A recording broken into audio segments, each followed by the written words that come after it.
Welcome back to Double Play Baseball. My name's Jack Smith. In this video, I'm going to be ranking the top 30 shortstops in the MLB from the worst to the best. Every single starter from every single team, we're ranking them 30-1, and Ryan and I are doing it for every single position. This is the fourth installment of this series so far. You can go down to the description or to the end screen to find a playlist with all the rankings so far. We've done catchers, we've done first base, we've done second base. Shortstops and third base are coming. This is the shortstop video, so thank you so much for clicking on.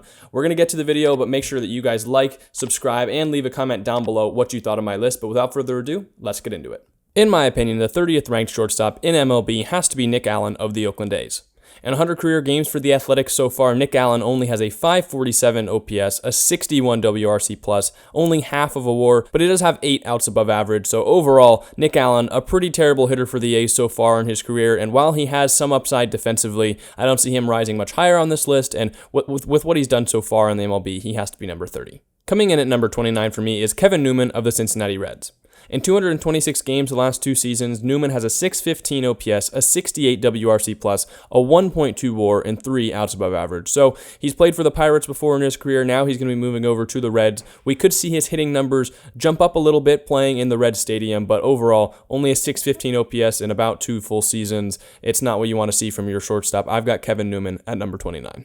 At number 28, we've got our first prospect on the list. That's Ezequiel Tovar of the Colorado Rockies. He's only played 9 career games in the MLB so far, and they weren't pretty, with a 51 WRC+ and a negative WAR. But he had a 153 WRC+ in AA last year, made the jump to the major leagues. We know he's going to have some inflation to those hitting numbers in Coors Field, but I want to believe in the prospect a little bit. So even though he hasn't played very much in the MLB so far, I have to rank him above some of these other guys because he just has more upside, and he's shown more as a prospect.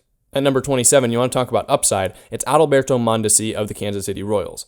Now, Mondesi cannot stay healthy. He's only played 50 games over the last 2 seasons, and they haven't been great. A 615 OPS, 64 WRC+, 1 WAR, 20 stolen bases. But as the stolen base number would suggest, he's one of the fastest players in baseball. We've seen over the last couple years, he has immense power. You mix power and speed, and you could have a chance for one of the better shortstops in baseball, but unfortunately, Mondesi hasn't been able to stay healthy, so he's number 27. At number 26, we have Nick Ahmed of the Arizona Diamondbacks. In 146 games since 2020, he has a 628 OPS, a 67 WRC+, a 1.7 WAR, 21 outs above average. So he's one of the better defensive shortstops in the league, but again, one of these players that just cannot hit at the shortstop position. A 67 WRC+ is well below league average. Nick Ahmed, I wouldn't be surprised if he's not the shortstop for the Diamondbacks come the end of the year, but right now, got to rank him at 26. Another prospect at number 25, CJ Abrams of the Washington Nationals.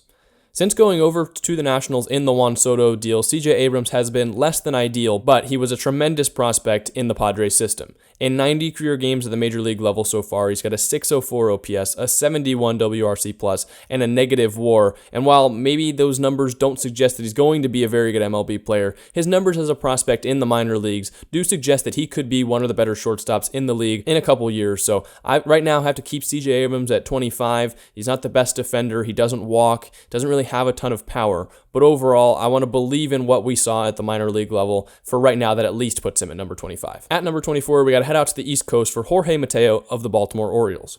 In 239 games since 2021, Mateo has a 652 OPS, an 82 WRC+, a 3.1 WAR, and 9 outs above average. Coming into this ranking, I thought I'd have Mateo a little bit higher, but I didn't know that he was so below average as a hitter for only an 82 WRC+. He does bring some value. He's able to get on base at times. He's got a decent WAR. He obviously is a pretty good defender with 9 outs above average, but overall, you can't be very high in my rankings if you're a below average hitter, especially to the level that Mateo is, so he comes in at number 24. From the 23 spot on, these are all players that I would consider average or better, and we'll start that off with Luis Rengifo of the Los Angeles Angels. In 127 games in 2022, Rengifo had an underrated season. A 723 OPS, a 103 WRC+, 17 home runs. He was slightly below average as a defender, but an above average hitter at the shortstop position for the Angels in 127 games. I want to believe that Luis Rengifo can keep this up. At worst, he's average, but at best, maybe he shows a little bit of pop and brings the OPS, the WRC+, up to an even higher level in 2023. Ohtani and Trout need the help. I'm hoping that Rengifo can give it to him. Right now, he's 23. From Los Angeles, then all the way to the Bronx, let's go to number 22, Oswald Peraza of the New York Yankees. Now, Peraza had a very promising end to the season last year. In 18 career games, which were played at the end of 2022, Peraza had an 833 OPS, a 146 WRC+, and a .4 WAR. He had some moments in the 2022 postseason as well, and I want to believe that Peraza, taking over as the full-time shortstop for the Yankees, can put up some good numbers in 2023. Of course, though, only playing 18 games is harder to move him any higher, but I want to believe in Oswald Peraza. Right now, he's number 22. I think he can rise up this list, though, with a full season in the Yankees pinstripes. Similar story for number 21, it's Vaughn Grissom of the Atlanta Braves. Now, the difference between these two players is Grissom just has a little bit of a bigger sample size at the MLB level. In 41 career games, he's got a 793 OPS, a 121 WRC+, and a .7 WAR. He had 5 homers and stole 5 bases in those 41 games in a loaded Atlanta Braves lineup where he was hitting towards the bottom of the order. I want to believe in Vaughn Grissom. I think he's a good player. I think there's a reason that the Braves let Dansby Swanson walk in free agency, because they want this guy taking over at the shortstop position. He was an above average hitter in his 41 career games as a rookie, so I want to believe in Vaughn Grissom. He's number 21. Starting off the top 20 is J.P. Crawford of the Seattle Mariners. Now, in 305 games over the last 2 seasons, Crawford has been rather underwhelming at the plate with a 697 OPS, a 103 WRC+, a 5.3 WAR, and on defense, he's not fantastic either, a negative 11 outs above average. In 22, he was slightly better with a 104 WRC+. The problem for me when I look at J.P. Crawford is the complete lack of power numbers. Only 15 home runs in 305 games since 2021. He only hit 6 last year. So while he maybe has some talent and had a very good first half last year, it's hard for me to move him any higher. I'm kind of disappointed to see J.P. Crawford's numbers. I thought he was a better player. Perhaps the most exciting player on this list, let's go to number 19, Oneil Cruz of the Pittsburgh Pirates. In 87 career games so far, split over the end of the last 2 seasons, Oneil Cruz has a 744 OPS, a 106 WRC+, and a 1.2 WAR, but he's hit 17 home runs, stole 10 bases, and he is one of the craziest talents in baseball. He hits the ball harder than anyone, he runs just about as fast as anyone, and he throws the ball harder than any other infielder that we may have ever seen. He's not the best defender, negative 10 outs above average, where that arm is kind of a loose cannon sometimes, and he can't get to some balls because he is 6'7", but Oneil Cruz mashes, he strikes out a ton, he hits bombs. I'm really interested to see where Oneil Cruz ends up this year. It's hard to rank him because of some of these numbers, so I put him right here in the middle at 19. Similar style player at number 18, but a bit of a longer track record, that's Javier Baez of the Detroit Tigers. Now, in 282 games over the last 2 years, Baez has a 739 OPS, a 103 WRC+, and a 6 WAR, but in 2022, he had a very disappointing season in his first season in Detroit. A 90 WRC+, he struck out 25% of the time, did hit 17 home runs, but it was a disappointing year for Javier Baez. He strikes out a lot, and sometimes in the worst ways, one of the worst chase rates in the league. I think Javier Baez had a disappointing first year, but here's to hoping that he bounces back in 2023. I don't think he's as bad as he was in 2022. Maybe he's not as good as we saw in 2021. He's kind of right here in the middle, and this right now at 18, bottom half of shortstops in baseball. At number 17, I have Amed Rosario of the Cleveland Guardians. In 294 games over the last 2 years, Rosario has a 722 OPS, a 101 WRC+, a 4.7 WAR, and has stolen 31 bases. He's slightly below average on defense, but he gets on base for the Guardians. I think he's a good table setter for that Guardians lineup, and his 2022 was not as bad as Javier Baez, so I put him 1 peg ahead. One of the toughest players for me to rank, especially as a Giants fan myself, was Brandon Crawford of the San Francisco Giants. I put him here at 16. In 256 games over the last 2 years, he has a 784 OPS, a 115 WRC+, an 8.3 WAR, and has been one of the better shortstops on defense with 23 outs above average. But in 2022, as we all know, he had a very disappointing year. An 87 WRC+, only 2 WAR, only hit 9 home runs, struggled to stay on the field at times. So while he looked like an MVP candidate when the Giants were great in 2021, last year he took a step back, and he really is fading as a player considering that he's getting older and he's on probably the last stretch of his career. I want to believe Brandon Crawford is somewhere in the middle of those 2 seasons, but if I had to guess, 2022 is maybe a little bit more indicative of where he stands going forward in his career than 2021, so I got him right here just outside of the top half at 16. But starting off the top 15 is rookie sensation of the Houston Astros, Jeremy Pena. In 136 games last year, Pena had a 715 OPS, a 102 WRC+, and a 3.4 WAR. He was also one of the better defensive shortstops last year in baseball with 7 outs above average, and really turned it on in the playoffs where he hit 4 home runs and had a 186 WRC+ for the World Series champion Houston Astros. Jeremy Pena is a good little player that I think they found in Houston. He could either blow up this year or he could stay around the same, and I still think he's worthy of this top 15 spot. He only walked at a 3.9% clip last year, which makes me worry a little bit about how high his ceiling is, but overall I think Jeremy Pena is always going to be in the top half of these shortstops, and I think he's only going to continue to get better and better. At number 14 is Gavin Lux of the Los Angeles Dodgers. In 231 games over the last 2 years, Gavin Lux has a 722 OPS, a 103 WRC+, 4.1 WAR, and 7 outs above average. Now that was at second base, so Lux will be moving over to the shortstop full time with Corey Seager and now Trey Turner leaving Los Angeles, but I think that Lux can stand up to the task. In 2022, he had a 745 OPS, a 113 WRC+, and walked at a 10% clip. And even while he's not the best power hitter in baseball, I think that's good to see from a former top prospect. I think he can handle the transition over to short. Maybe his hitting steps back a tiny bit, but I believe in Gavin Lux, and we could even see a breakout year this year because he was such a high prospect and hit so well in the minor leagues. At number 13, one of the biggest fallers on this list, that's Trevor Story of the Boston Red Sox. In 2022, Story had one of the worst years of his entire career with a 100 WRC+, which means he's just league average as a hitter last year, only hit 16 home runs, struggled to stay on the field at times, a 737 OPS, and overall over the last 2 seasons, he's been a below average hitter with a 99 WRC+. He's going to be moving back to shortstop now, which was his primary position. Last year, he had to play second base because Xander Bogaerts was at short, so hopefully that kicks something into gear and Trevor Story returns to form, the player that we saw in Colorado, but maybe there's a chance that he just does not hit the same outside of Coors Field. So Trevor Story, I've got at number 13. At number 12, we have another player that's getting ready to transition over to shortstop. That's Jazz Chisholm of the Miami Marlins.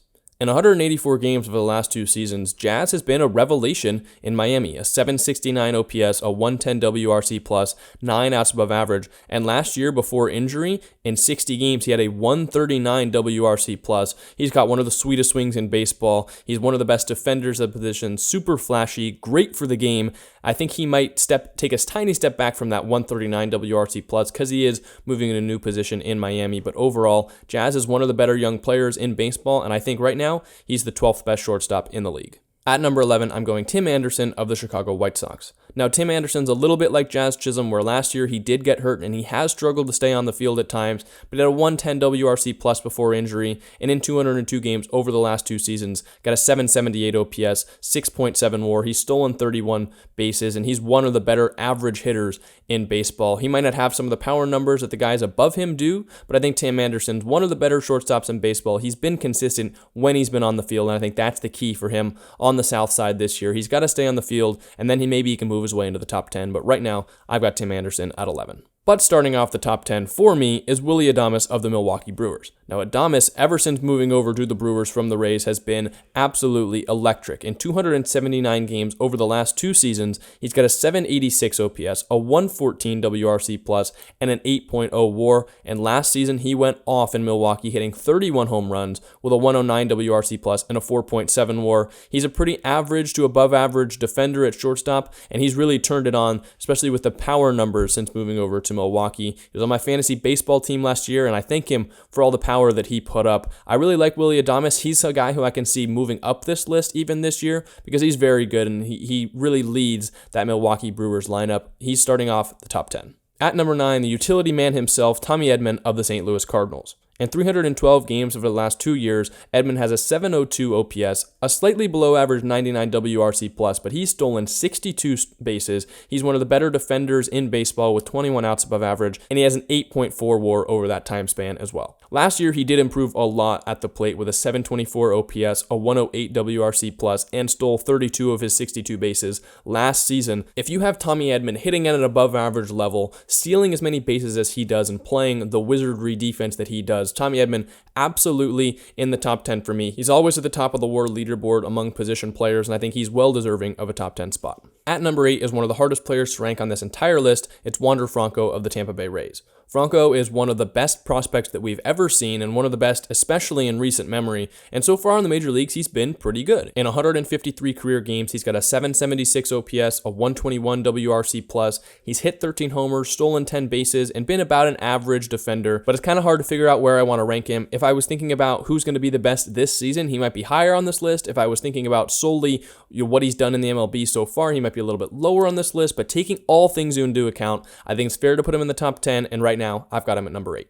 At number 7, one of the biggest risers in the entire shortstop pool, that's Dansby Swanson, now of the Chicago Cubs. Swanson went off in 2022 with a 116 WRC+, a 6.4 WAR, stole 18 bases, and he's been pretty good over the last couple years. 23 outs above average, which means he's one of the best defenders at the shortstop position, and he has hit also 52 home runs over the last 2 seasons. I'm a believer in Dansby Swanson, though I'm not as big of a believer as many others are. Even though he had a career year last year, it's still only a 116 WRC+, so I'm not the biggest believer in Dansby Swanson, but I still think he's definitely a top 10 player. The Cubs got a good one, number 7 shortstop in baseball. At number 6, I'm going with Corey Seager of the Texas Rangers.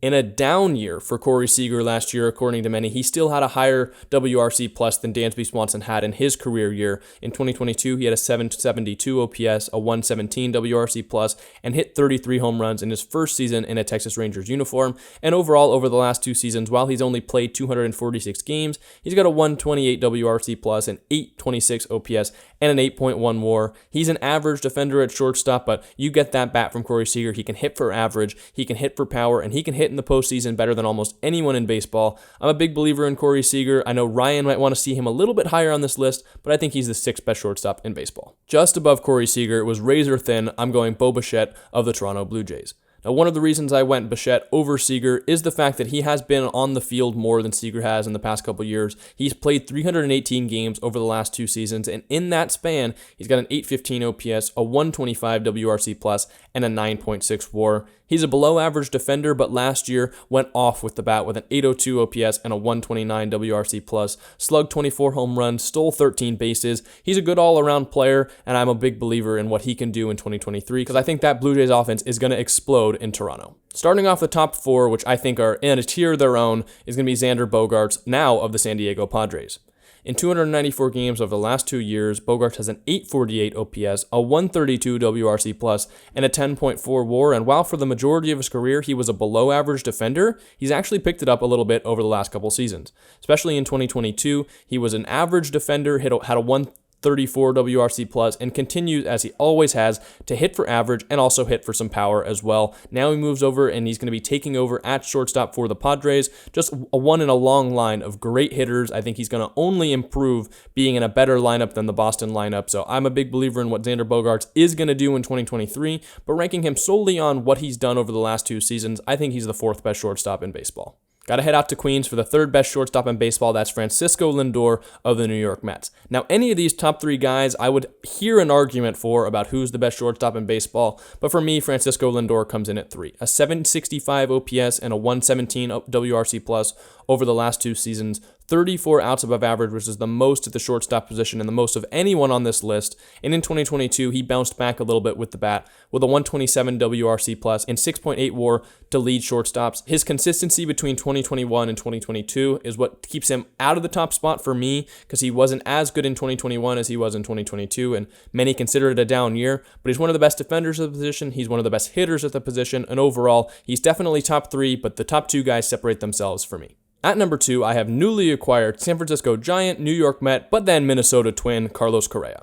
In the past 3 years, split between Houston and Minnesota, Correa has a 130 WRC+ and an 822 OPS while playing elite defense at shortstop that earned him a Platinum Glove in 2021. While many believe that his season in 2022 was a down year, it simply wasn't. He was one of the best hitters at the shortstop position, and while he struggled to stay on the field for a tiny bit of that season, overall, he's been relatively healthy the past 2 years, and he has just mashed the ball at the plate. Of course, the tumultuous offseason may lead people to rank Correa a little bit lower on this list, list, but that's rather nearsighted to me. Carlos Correa is simply one of the best players in baseball. He was in my top 25, and right now I think he's the second best shortstop in the league. But at the number 1 spot, Trey Turner, newly acquired Philadelphia Philly. Now, Turner is a super consistent player and excels in simply all areas of the game. He has an 878 OPS, 71 stolen bases, and 15.9 WAR since 2020. He's tied for the second in the league over that entire span among all hitters, and I think he's just simply one of the best players in baseball. He hits for power, he hits for average, he runs just about as fast as anyone, and his defense improved in 2022. Trey Turner playing in a Phillies uniform and in that Phillies lineup is going to be a sight to see in 2023, and while some of these other guys may be a little bit flashier, a Correa or a Lindor or a Bogart, I think Trey Turner is consistent, and I think he should be ranked as the best shortstop in baseball. And that's going to do it for my rankings of the best shortstop from each team in the MLB. Make sure you guys go down to the comment section and let me know what you thought of the list while you're down there. Check the description for the playlist with all of the videos that we've done in this series so far. We're going to do every single position. We've already done 3 of them before this video, so make sure you guys are checking those out. Leave a like and a comment and hit the subscribe button while you're down there. Hit the notification bell because these are going to be coming out twice a week for the next couple weeks. So thank you guys so much for watching. I've been Jack Smith for Double Play Baseball. We'll see you next time.